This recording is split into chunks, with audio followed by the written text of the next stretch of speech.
That is the song of the week, the last month, that has really been blazing a trail on our airways in Trinidad and Tobago. Travis Green, he waited. And it is such, you know, how should I say, one of those poignant songs, very significant in terms of the theme. He waited. And the thing is, while we were making a mess of our lives, he waited. Not us, you know. He waited. And the funny thing is about this walk, he waits.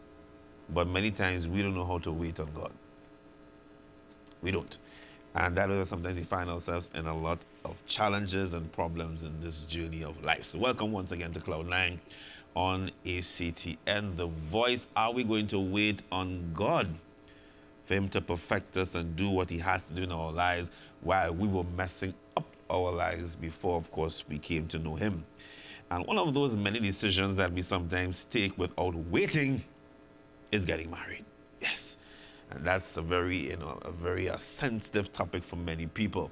Marriage, and of course, what makes a marriage work, what doesn't make it work, when is the right time to get married, how do you know this is the person God wants me to have, and the questions. And there are so many, many, many questions concerning marriage and waiting. That is the challenge. Don't want to wait. See this woman, see this man. Love, butterflies in the stomach, love at first sight. God is saying, wait. There's some things I need for you to understand about this very, very important covenant. So what we're going to do today, probably for 2 or 3 episodes, as a series rather, is discuss this whole issue of marriage. We're going to dissect it and strip it down. You're not going to have a piece of beef and you strip it and you strip it. We're going to strip through the layers and answer as many questions as we can surrounding marriage. And I have a very special guest joining me on set after our very first break. He's an expert in the area of marriage, but as in anything in life, we are all learning daily. So I'm sure he'll tell you that he is still learning daily about marriage and what makes it work. The true master is Jesus Christ himself, but we learn and pattern from him. And what we're learning, we are going to share with you today and onwards. And you can send us your comments, as you know, as well as going to probably try and take some calls if we can or some text, but we're going to try and get some information to you. You can give us your information as well, and we'll try and respond to it in the shortest possible time. Let's take a break. When we come back, our guest joins us on set. Stay tuned.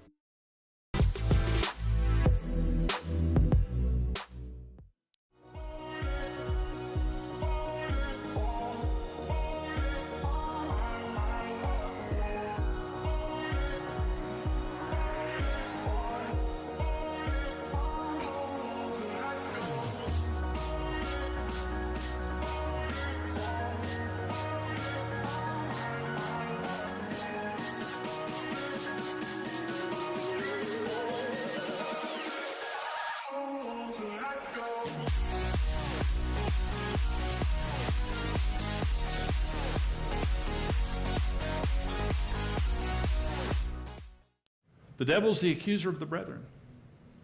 And he hates marriage because marriage is the image of God.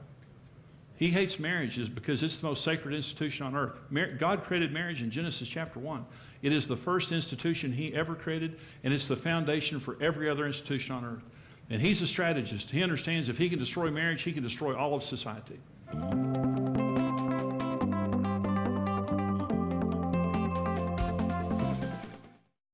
I found out that if our phones are close enough, and if we have a connection on Wi-Fi and Bluetooth, come on, I'm about to preach this technology until somebody comes out of hiding.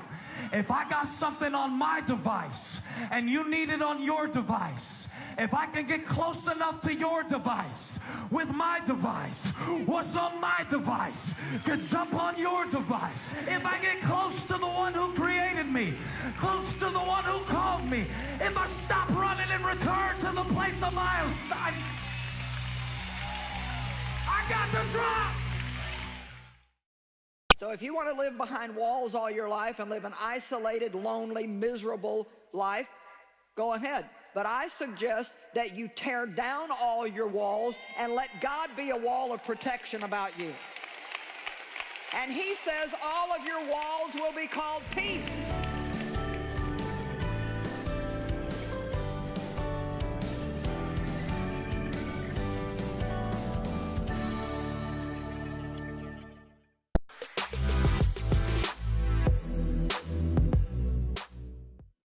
All right, welcome back to Cloud.Nine on ACTN. Let's jump right into our Let's Chat segment.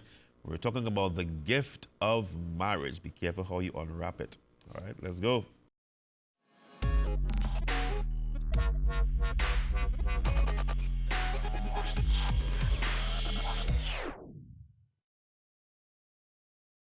All right, let's get the profile up of our guest today, shall we? Let's have that profile, please. All right, Reverend Dr. Stephen Mendoza. Nice picture, one. All right, Doctor of Scriptural Psychology, Pastor of Revival Mission, the Vice President of International Missions, correct? Ministries, marriage counselor, author, international seminar speaker, father, and swim coach. I still have some lessons in swimming. I still learn too good, Pastor. You need to help more. Look at that. I can look at that. Thank you very much for coming. I'm glad. It's long overdue. We have a relationship beyond ACTN because since that win and you came with, yes, I remember with the book. My father also. Yeah, that's correct. So thank you. We are here to discuss a very sensitive topic for many, entitled marriage. And, you know, up to yesterday, one of my fellow colleagues was speaking of Jesus as the cornerstone. And if you understand from Jewish literature, Jewish times, biblical times, rather, Old Testament, you know, the cornerstone speaks of that massive stone which is laid as the foundation. And every other stone is then placed upon that. So it is built such a way that it can take the weight, it can take the pressure without crumbling. And one of the anything that comes out of Christ, there'll be an element of that cornerstone. And marriage is one of those cornerstones of society that, unfortunately, we have been finding ways to fit in to the building and chip away at the cornerstone, and now we see where it is crumbling. And a cornerstone should not crumble at all. It should remain. But we have allowed different things to enter to undermine the foundation, undermine the structure, undermine the building which God erected on marriage, and it's crumbling. Is that I mean, obviously is a concern, but why do you think that's happening so much, particularly within Christianity, where, for want of a better word, we have the manual, which is the Bible, to guide us and that understanding, but yet we seem to turn a blind eye. Why do you think that is? First, I want to start by saying your analogy is really good regarding the foundational stone for marriage. And but what is our foundational stone? It's the Word of God. And so Jesus said in Matthew 7, he said it very nicely. He said, listen, I liken you to be a wise person if you take heed to my words and apply it. You'll be like a person who built their house upon the rock, foundational stone. What will happen when the trials of life come? It will stand. It will stand. Right. Now, we have people who are in church who are not interested in applying the Word of God to their lives on an everyday basis. So again, so you say, listen, if you don't take heed to my word, I will liken you to a person who built their house upon a sand. So it's not that you didn't build. You would build your house, and it may even look beautiful. But what about the foundation stone? So now when the pressures of life comes, what will happen? Jesus said, it will fall. And so it is a big concern to us. It's a big concern to many churches that even in-house, we have so many problems with marriages. And I can tell you this, it's written in Matthew 19 when this topic on divorce came up. Look how Jesus answered when the topic asked him, Jesus, you know, can we divorce for any reason? Hear what Jesus said. Moses, because of the hardness of your heart, he didn't say of their heart, that amazed me. He used Moses past tense and did as though Moses applied it present tense. Moses, because of the hardness of your heart, granted the bill of divorcement. What is he saying here? As children of God, we shouldn't even be hard-hearted. He said, but we are still stiff-necked, still hard-hearted. Even to this day. Even to this day. Because again, I mean, and that's the thing, you know, Old Testament and New Testament, there's a point that we make that New Testament is Old Testament concealed and New Testament, Old Testament revealed. Right. So they're very much in line of what's happening today in the church. And as we speak of the church, and the church, of course, we know is the body, we represent the church. Do you think we have responded effectively in addressing the issue of, well, marriage and the challenges that come with it, or even the issue of when people separate, do you think, or divorce, do you think we've really effectively addressed it in terms of helping people heal? Or has it become this big open wound that we don't know how to cover anymore? Generally. Yeah. I know of many of my minister friends who are really doing the best they can. I look at a lot on television. I see a lot of programs on marriage. So I know the church is really doing their best. I know they're doing their best. I know there were times past when a simple 1 hour session with your pastor would have set you up for life. That's the kind of advice you were getting longer. But then it didn't have the amount of attacks that they were getting today. It didn't have the amount of distractions. They lived simpler lives in the past. Today we have a lot of competing things for time, for attention. Right. We have both parents studying. We have women going after their careers, men going after their careers. We have much more people now attending to children than parents themselves. So they lived a simpler life, and so simpler rules apply. So therefore it was easier to solve some of these marital problems. That's correct. And you know, they would have gone in with the intention of, I am not leaving this marriage. Right. As they would Now say, people go in with a clause. Oh, before. Before. In fact, they're saying, before this, I know you say for better, for worse, Pastor, I would say it, you know, but in my mind, I'm not taking this, I'm not taking that, I ain't taking this from no woman, I ain't taking this from no man. And they have this long caveat at the back of their minds. Sometimes they may not tell us, but there's a caveat in the back of their mind, I'm not taking certain things. Long ago, and people staying, drunk husband, wife can't cook, all kind of things, they staying. Today, people finding a lot of caveat to come out of marriage. And I'm saying, it is not that in the Bible, it didn't come up, because again, when Peter asks, for the same divorcement, and Jesus said, no, adultery should be the only reason, and it's up to you to want to do it. You don't even have to leave because of adultery. And then the comment was, the comment was, well, better a man doesn't get married. So people always wanted out of marriage for frivolous reasons. And what you find now, as you mentioned there before, with how the society has changed, the world is moving like this.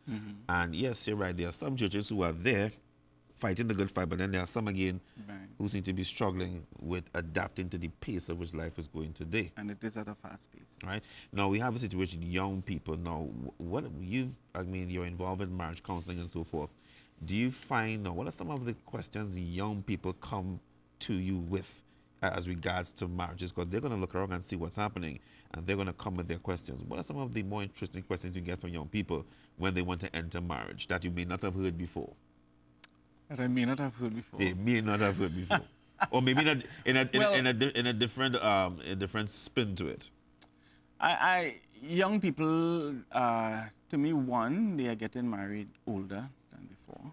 Okay. And simply because they have a lot of career things about it. Now parents are actually insisting, especially with their girl children, that they do have at least a bachelor's degree or some kind of thing like that before they get married. So that has been deferred. One of the things that the big concern is that a good thing? Well, I have not seen that impacted marriage in a positive way.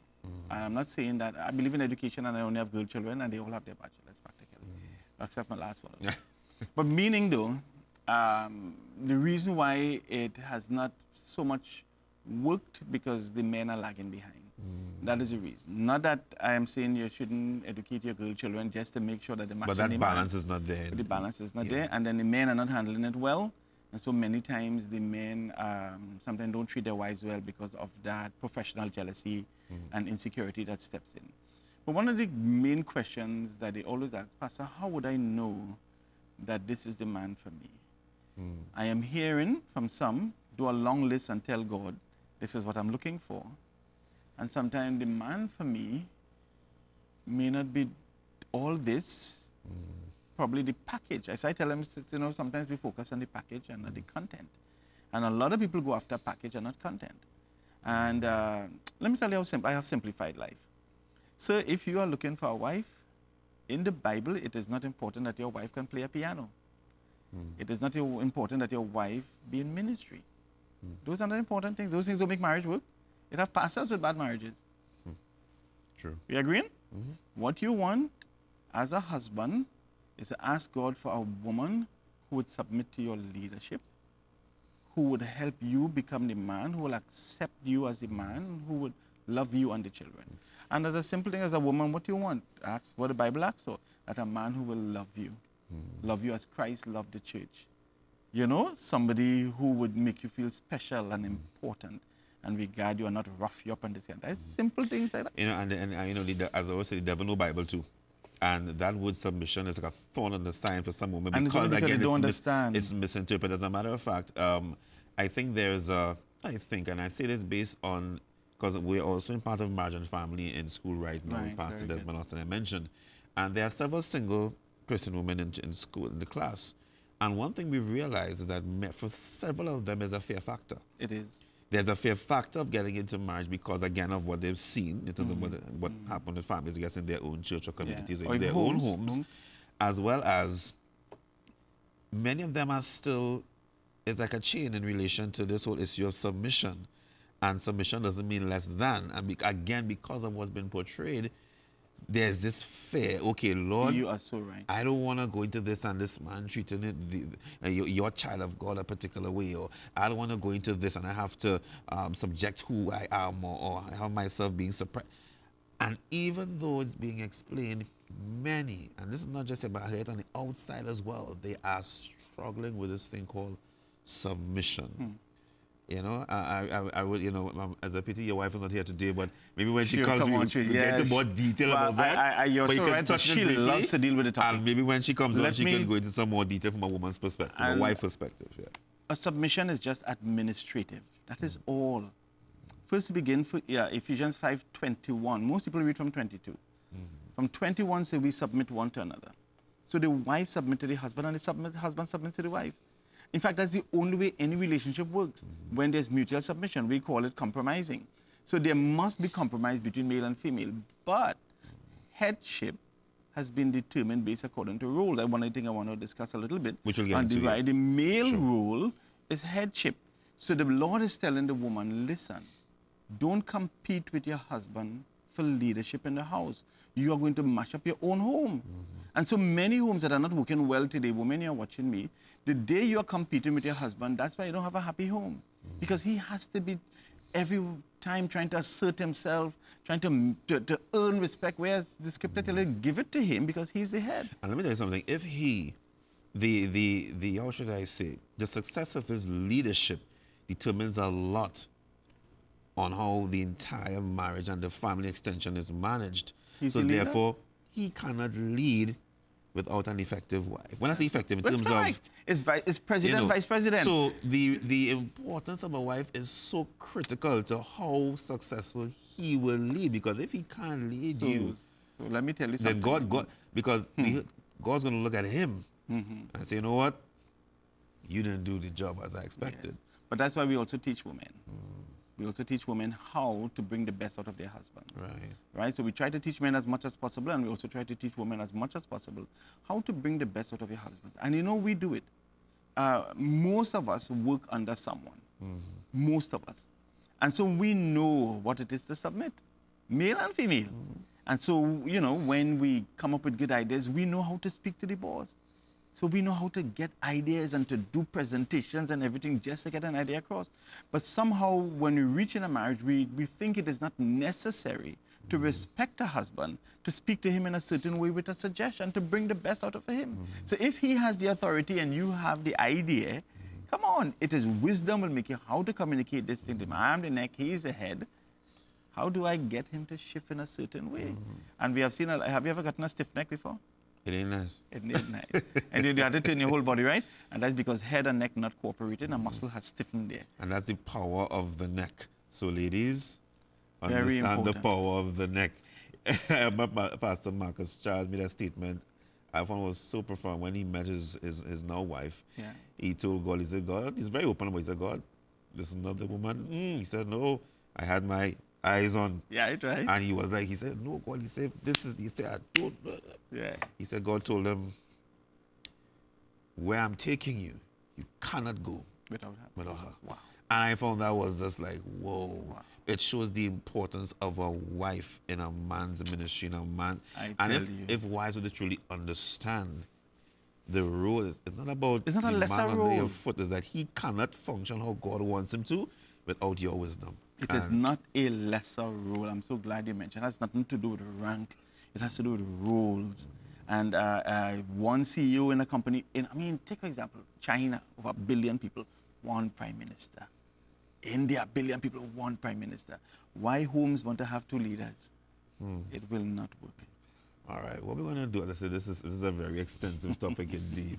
So again, we will not cover everything today. Yeah. I look forward to the other 2 that we're going to have, but we're going to just jump ahead and after the break, and we're going to go specifically today on the role of the husband, right? And then we're going to do the role of the wife, hopefully when Mrs. Mendoza is here, Reverend Mendoza as well. And then we're going to generalize, I guess, in our 3rd session and try and take some of your calls. But we welcome your text at 360-9515. You can send your emails at Cloud.Nine, and that's Cloud.Nine at actnvoice.com. Send us a Facebook message as well on the ACTN, the Voice page or Cloud.Nine pages, whatever medium is comfortable for you, because this is the age of technology. So we're going to give you one pathway. Send them, and we'll be glad to address these questions for you. Let's take a short break, come back. Men, this is for you.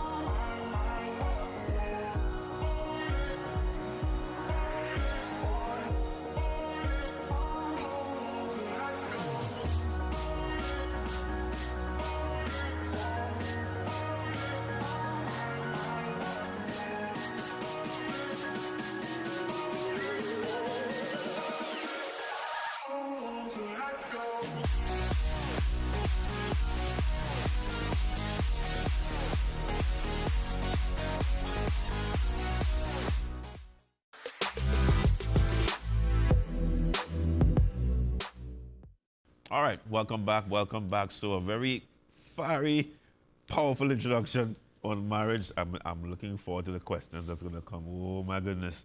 All right, so now we're going to jump into the specifics as we deal with the role of the husband, the man in the marriage, the head, which cannot function without the neck. So just kind of keep that in mind. We don't any wives to be offended. All right, let's go to our first slide as we get started.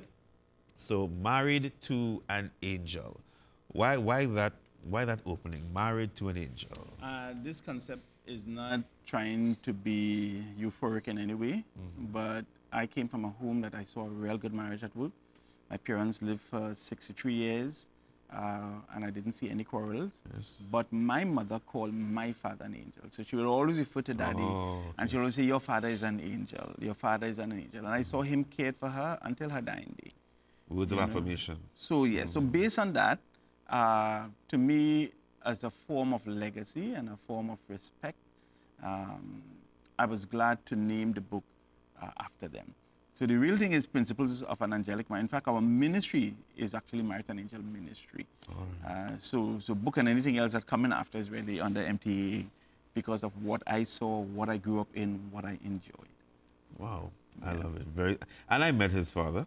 Yes. Went down there to do a personal interview about the success of marriage, and trust me, there's something that I'm absorbing, that I kept, applying. But as we say, I'm going to ask you this next question quickly. Even though with all your years' experiences, you're still learning.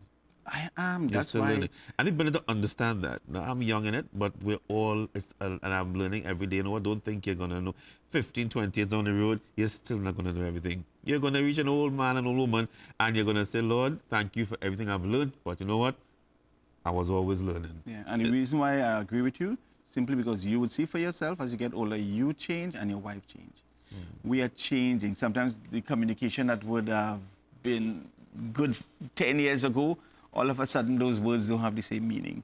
It's because you have changed, your wife have changed. Because you keep getting older, you see things differently. And so there's no expert to say that you have reached and that you have stopped. You keep learning. I keep learning all the days. I read so many books. I watch so many programs, especially, but I love marriage. So everybody, my library is so thick with books on marriage because I don't believe I know all. And really and truly, almost every time I read, I see something different. Wow. I see something different.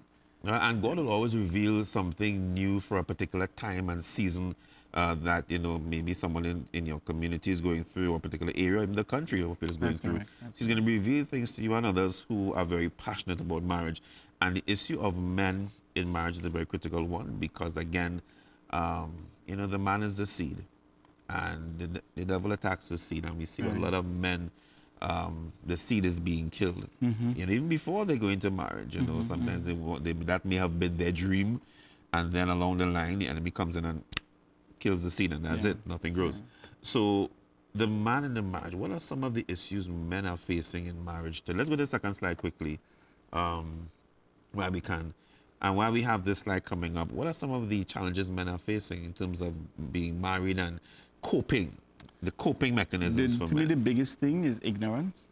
And I'll tell you that simply because... Some men don't want to hear that right now. Well, you know, you can't beat the Bible. No, that's You true. can't beat the Bible. Yeah. I mean, it's a while I've been counseling now. And when people come in, you get to realize how much they don't know. So the men are the ones who portray Well, more. both okay. parties, because a learned person can help an unlearned person. And sometimes we have both parties who got in because they love each other and all kind of things like that. And so we have sometimes the men not knowing what to do, or sometimes unwilling to do what the Bible says that you can do to make this marriage leaning on their own better. understanding. Exactly, make it a better marriage. What are some of the biggest issues that I have right now with men? They don't understand what the Bible tells them, how to love their wives, which to me is the foundation of the role of the man. He doesn't know how. We have a lot of wives who are so bored at home. We have a lot of wives who are complaining and crying out for attention. And the man is thinking that she's worldly. I have a Bible man come here. She's too worldly, pastor. She only want to go out. That time, what he did, he shut down. We have men who say they are not romantics. But if she wants to go out, is there something wrong with her? See, there could be something wrong with that. That's the But thing. this is my point. What is so worldly in that? But these same brothers, sometimes they are out with other male friends. That's okay. And sometimes they are out with other friends who brought their wives. And they still would not bring their own wives. You know, I'm glad that you said that they don't know how, because in some cases, for those men who are willing to try, they don't know how, but they want to know how. I'm hoping we have a lot of them tap into us today. Yeah, they want to know how. And we have some simple ways that I want to share. Let's go to the second slide. Let's go again. The second slide we have up, that's roles of a husband. Love your wife. Love your wife, yes. Right. Provide for her. And be the head of the home. Be the head of your home. So let's go a little bit into love your wife. All right, let's go to the next slide. Right. Next slide. Go ahead. You can So we want to expand. First, let's see what the Bible says. Husband, love your wives, even as Christ also loved the church and gave himself for it. So he is saying, so we know there's a benchmark. Right. Now, so if there's a benchmark, it will be wise to find out, where's my goal? My goal is Jesus Christ. How did he love the church? So he loved the church to the extent that he gave his life for the church. So in a sense, a man mustn't hold back in loving his wife. If Christ, let me tell you something, there are times loving can become very difficult. I'll be lying to tell you if all the time it will always be easy. But check this, for Christ, in the Garden of Gethsemane, was it difficult for him? It was difficult to the extent that 3 times he has asked his Father, if it is possible, let this cup pass me. But remember, Christ came on earth to fulfill the love of God. John 3:16, for God so loved the world that he sent his son, he sent Jesus. So Jesus is a fulfillment of the love of Christ. But in the garden, coming almost to the end now, there was a difficulty in fulfilling the love of God. And he said, Father, gosh, I'm begging you, if it is possible, don't let me go through this. And so sometimes a man may say, Father, I don't know if I'm able with this woman. I want to come out of this marriage. And I'm almost sure, almost 100%, well, I'll give it 99% sure, that God would be silent. Just as he was silent with Jesus in the garden, he would be silent with you who ask him to come out of this marriage. He would be silent. I know what he can do. He can send an angel to strengthen you. If you lift your eyes in the hills and ask for help, and say, you know what, I made this covenant with God, and I made this covenant with my wife, I made this covenant before people, I want to go through to the end. God will strengthen you to do so and give you the wisdom that you could get victory in your marriage. I have so many testimonies of people who had terrible marriages, but when they got new information and they were committed to it, things started to change. And you have to understand as well what the foundation of your marriage is. And this is where the divorce comes in.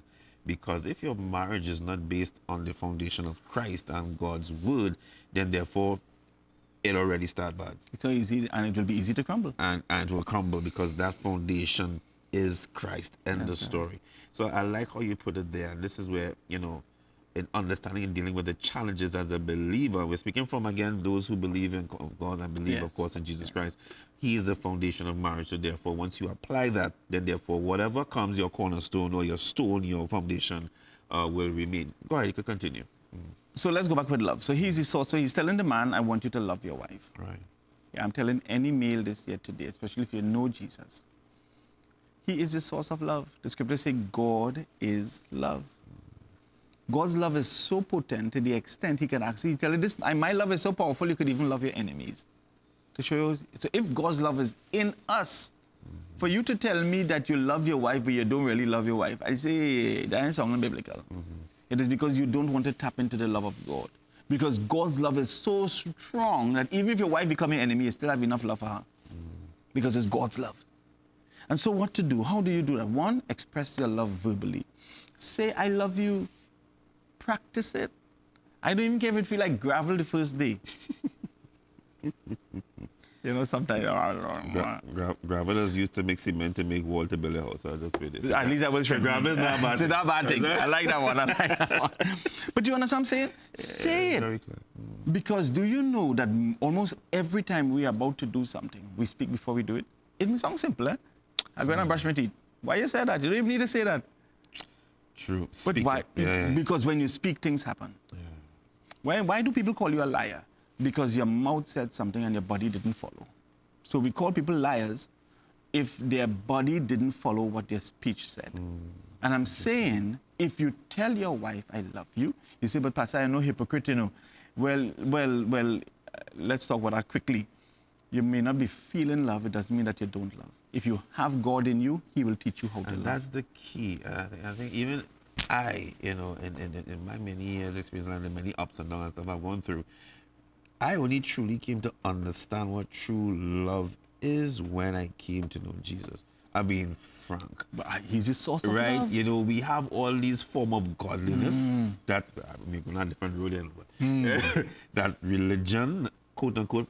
But when you understand the love of Christ, then understanding marriage and covenant and relationship, it becomes easier to go through the storm. That's correct. That's making sense. That's correct. Because, take for example, 1 Corinthians 13 taught you what love was. Love is kind, love is patient, love is all these things. So I tell people, try and develop these things. Get God in you and say, Lord, live through me because I will see all these things. So now if you're kind to your wife, you are patient, you're long-suffering, you're gentle, you're meek, this is love. Love is not this waiting for a feeling to tell you got it. That is not biblical. Love is of God. Get God in you and you will have love for anybody. Of course, we're talking about the husband right now. So, meet her needs. If you're hearing her saying something, oh God, meet her needs. Why she have to be like a little child having to beg you for something? She's a woman you're married to. Listen, fellas, you may not agree with what I'm going to say, but nonetheless, I'm going to say it. Go ahead. I do not subscribe to men who say that women are difficult to understand. And I'll tell you why I say so. Women always speak. Very rare, they may not speak with public, but you see home, I'm sure your wife speaks. Oh, yeah. Sorry. Women, no, but I'm not saying anything badly. No, yes. Because women, they express themselves and what they like, what they don't like. That's true. If I find you staying on work too long, you don't have no time for me. If you ignore them, that is when they will go silent for a while. But you will still know. But they would have said something idea before. What they think, yeah. Correct. So, in a sense, their silence telling you she said something before. We don't like to listen. So I'm saying a woman normally say what she needs. Gentlemen, what? So I guess in your early days of marriage, you would have gone through some of these same things, whereby you learned, yes. but because let me tell you something, you become quote unquote from an earthly perspective a master of marriage through experience. Yeah, when I say master in the context of you've been there, yes, yes. done that, you've made the mistakes, You somewhat feel. So you've made your mistakes and you've learned as a man. Well, my wife and I will give you the real joke on these things. You know, So yeah, when you come, you go detail about yes, it. I went in. But I went into marriage thinking that I knew plenty because I saw daddy. Daddy and mommy, right? Yes, man, when you're in the fire for yourself, you have to realize that your wife is not your mommy. She doesn't respond like mommy. She is her own person, and you have to get the skill in how to understand your wife, how to listen to your wife. Gary Chapman wrote a nice book on love languages to kind of make you understand the wife that you marry. So just in case your mommy was in a certain way and you want to do just like your daddy, it may not work simply because they have different ways of accepting love. True. And so I'm saying, if you get married to a person, take some time to learn the person. Learn their love language. Learn their love language. And you don't even have to read the book to learn love language, you know. Again, your wife will say, I like a rose. I like when you wash the wares. I like... That's her love language. So you'll know what more of what to do. She's telling you what she likes. And what less. Let's go to our next slide, which I think touches on that issue of love languages. All right, so we have 5 key love languages. Right. So you can go ahead. So we have words of affirmation, meaning always make your wife feel good about herself. Tell her something. I love this food, girl. Oh, my God. And tell her, listen, when, you know, I watch how you hustle with these children, and sweetheart, I don't know if I'm able to do things like words of affirmation. You make her feel good about herself when she dresses. Don't ignore your wife when she dresses. Tell her how beautiful she is every day. Tell her how beautiful she is. Because I'll tell you, women always are conscious about how they look, how they sound, and you make sure every day you tell her how important she is to you. But it's interesting. Now, look at the 5 on the screen here. And now, of course, there are those that will be more dominant than others. We know that. Now, even though 99.9999% of women, I would say, words of affirmation would be right on top there.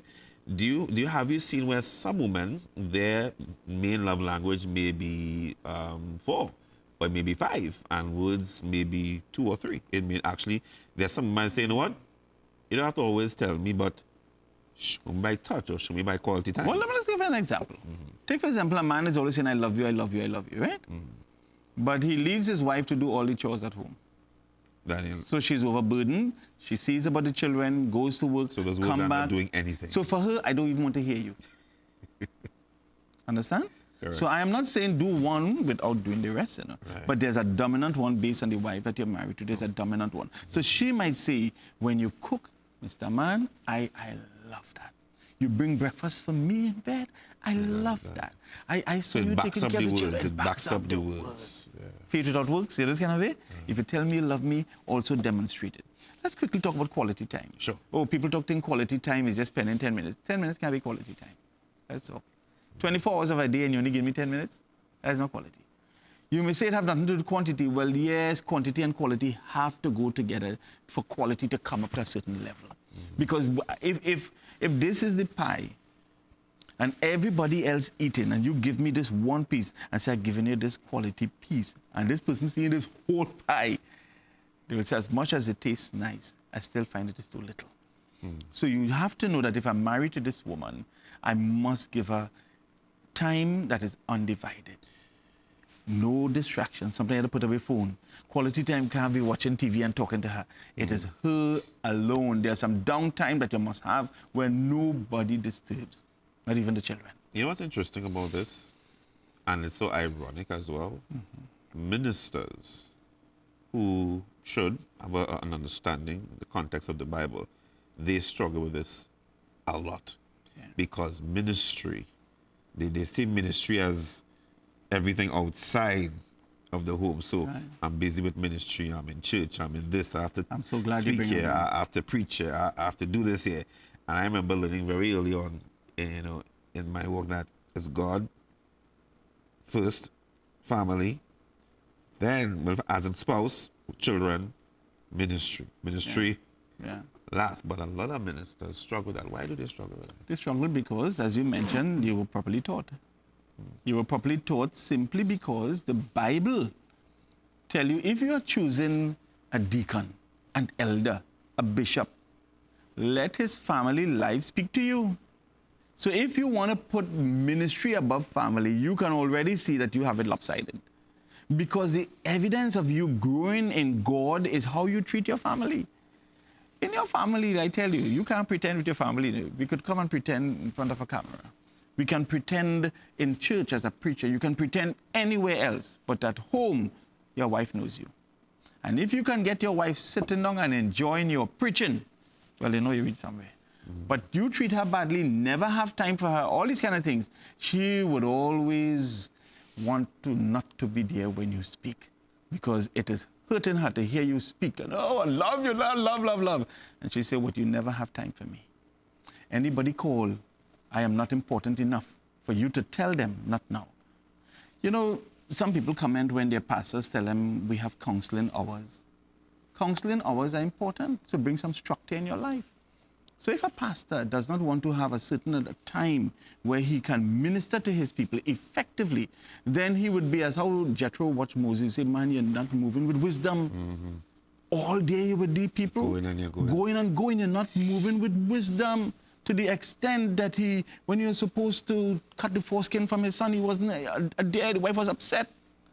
So I'm telling any minister here, it is God, your wife, your children, and any ministry after. Because if your ministry is not working well, you are not fit. Sorry, if your home is not working well, the scripture says you are not fit. So take time and make sure that your marriage is working. Don't ignore. Listen, a pastor told me this.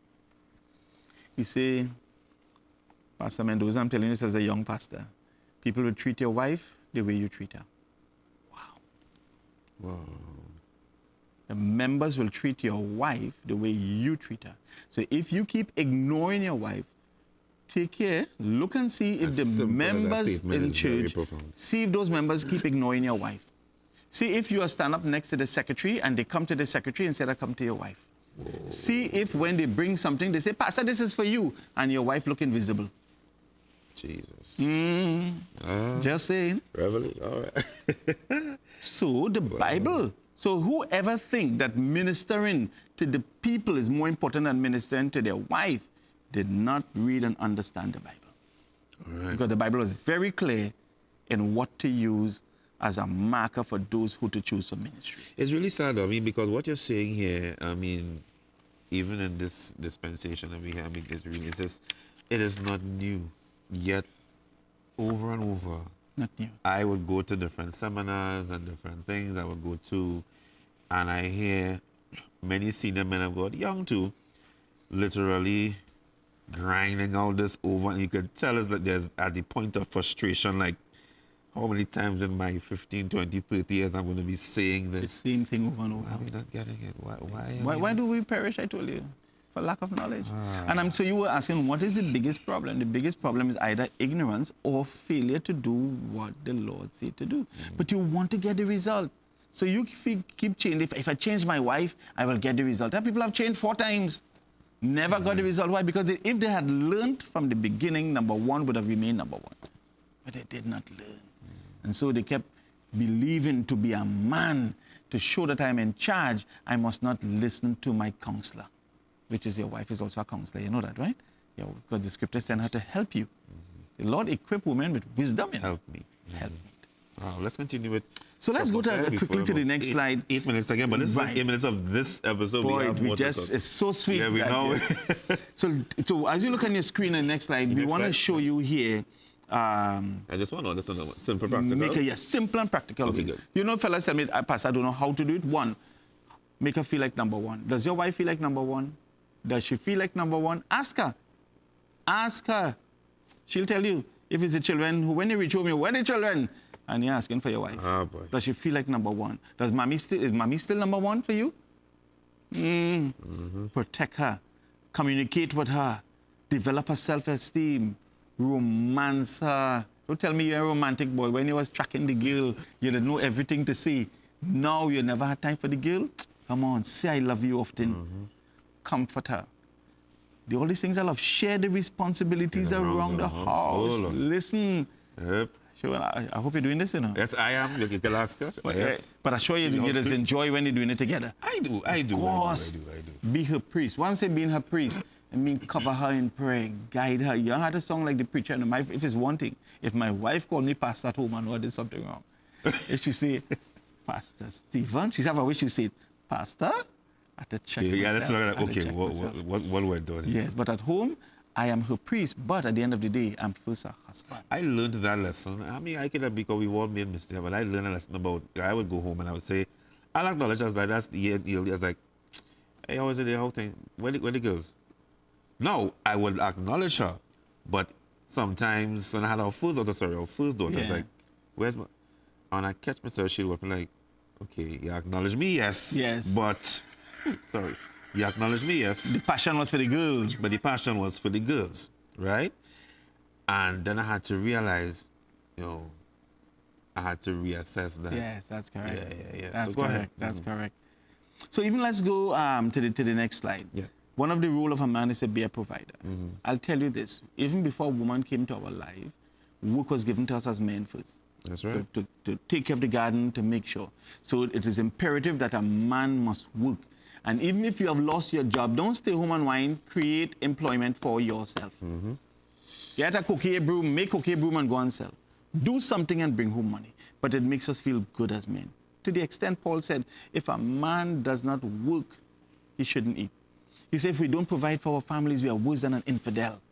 So as a man, as a husband, it doesn't matter whether your wife is working for 3 times more than you. It does not matter. Gentlemen, your role is to go there and bring in the money.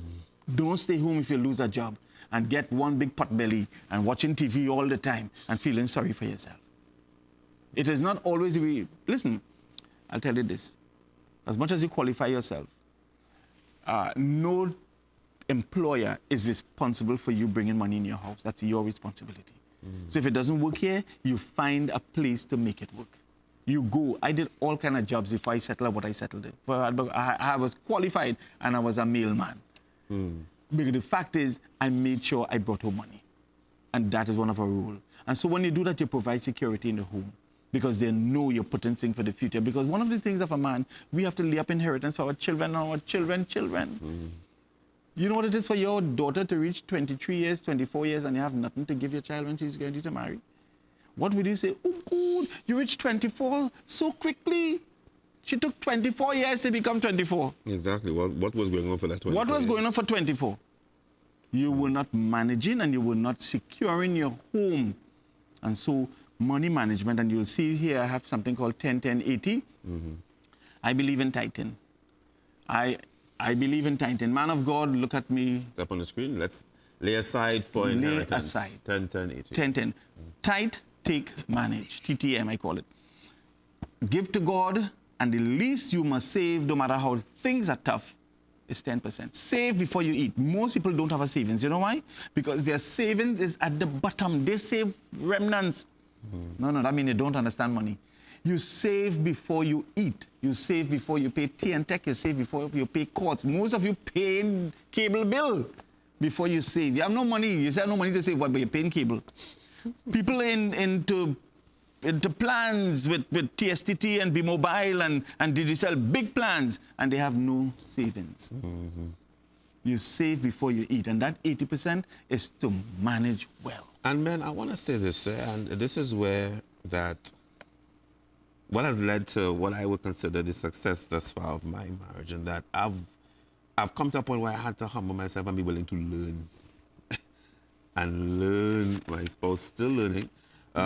This marriage and family class that she joins me with in school, we learned a lot that we thought we probably knew. And it was like, okay. And like it jaw dropping. Yeah. But the thing is, I say to men before, just be open. That's my thing. Come and learn. Just be open and allow God to speak to you. Go ahead, Pastor, on the last And so let's go on the last slide quickly. Because as you realize, this money is a big topic all by itself. And as men, we should learn how to manage money because it makes us actually feel better about ourselves when we can do a good job. All right, so finally, as head of the home, you have to provide a vision of the home. And one of the problems we have is a lot of women waiting on men to come up with an idea. So sometimes he wouldn't even say what he wants to eat, what color to paint the house, nothing. So she asks, what do you want to eat today? Anything now. So again, she has no direction. What color to paint the house? Oh, any color you like now. Which work, anybody? So provide a vision. You want a wife who would listen to you. The scripture tells the wife to submit to the husband, and so? Okay. So she's decided to get this wonderful wife who you asked God for, and she said, I'm ready to follow. And then you are marking spot. You have been in the same spot for the last 20 years. No and the vision. money doesn't make you wise. The wisdom comes from God. Money comes after, God. Based on your decisions. And based on your decisions. Yeah. Maintain strength. You know, women like strong men. Yeah. Sometimes you have to know as a man how to put your foot down and say, listen, if I say the children don't come in after 10, I'm serious. If I say certain things with that, certain things I don't flex on. The scripture said, tell a man, don't give your strength away. Don't give it to your wife. You may say, yes, she is an advisor, but at the end of the day, there's only one head of the home. Right. Listen, being a head doesn't mean you have to be a bully, you know. But when you are soft in the middle, when you're yellow belly, your wife will not respect you. And I'm not telling you to go home and say, you see, here what Pastor Stephen say, from now on I'm the head. You were the head before, boy. But if you don't have a vision, and if you don't come up with a decision and say, this is where we are going as a family, all kind of things will come for the money, all kind of things will come for the time. It's for you to steer the ship and say, but this is where we say we are going. You and your children, all kind of friends you want to take. Who would say, I don't want this type of person in my house? You have to maintain strength. Your wife would admire you for that. Too quickly, we have about 1 minute before we close. Discipline. Discipline. In the Bible, discipline was the role of the husband. We have too many men don't want to operate with discipline because they are indisciplined themselves. You cannot lose discipline. You cannot speak to your wife all how and discipline your children. If you cannot discipline yourself, you cannot bring discipline at home. Remember, the home reflects us. Wow. This is just day one. All right. So as we wrap things up this afternoon, thank you so very much, Reverend Mendoza. We're going to have a part 2 probably next week, Monday. Remember, you're going to send your information, your questions to our email, Cloud.Nine at act10voice.com. To our Facebook pages, just check it out, Cloud.Nine and Send the Voice, as well as 3609515.